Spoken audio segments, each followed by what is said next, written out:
عقل مندوں کے لیے ایک زبردست مثال. ہم تربوز خریدتے ہیں، واٹر میلن. مثال کے طور پہ 5 کلو کا ایک تربوز ہم نے خریدا، اور جب اسے کھانے لگتے ہیں تو پہلے اس کا چھلکا اتارتے ہیں نا.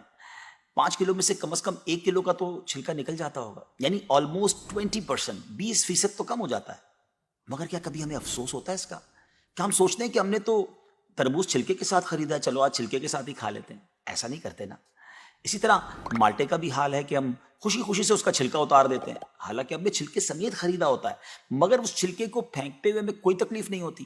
یہی حال مختلف پھل اور سبزیوں کا ہے. اچھا، ہم چکن بھی تو خریدتے ہیں، زندہ ثابت، اسی کو تولتے ہیں، تلواتے ہیں، پیسے دیتے ہیں، مگر جب کھانے کی باری آتی ہے، پکانے کی باری آتی ہے، تو اس کے بال، اس کی خال، اس کی آلائشیں نکل جاتی ہیں، تو ویٹ تو کم ہو جاتا ہے. مگر کبھی اس پر دکھ ہوتا ہے؟ نہیں نا.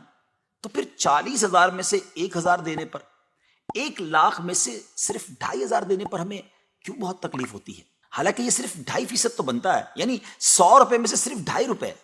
یہ تربوز، کیلے، آم اور مالٹے کے چھلکے اور گٹلی سے تو بہت کم ہے نا.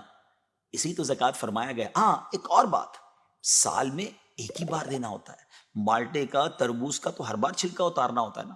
یہ 100 روپے میں سے 2.5 روپے یا 1,00,000 میں سے 2,500 روپے سال میں ایک ہی بار دینا ہوتا ہے، اور اسی کو زکوٰۃ کہا گیا.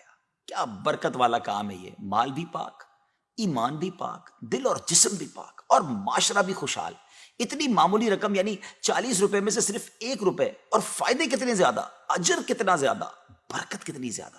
تو اب اپنی زکوٰۃ ہم نے پوری دینی ہے.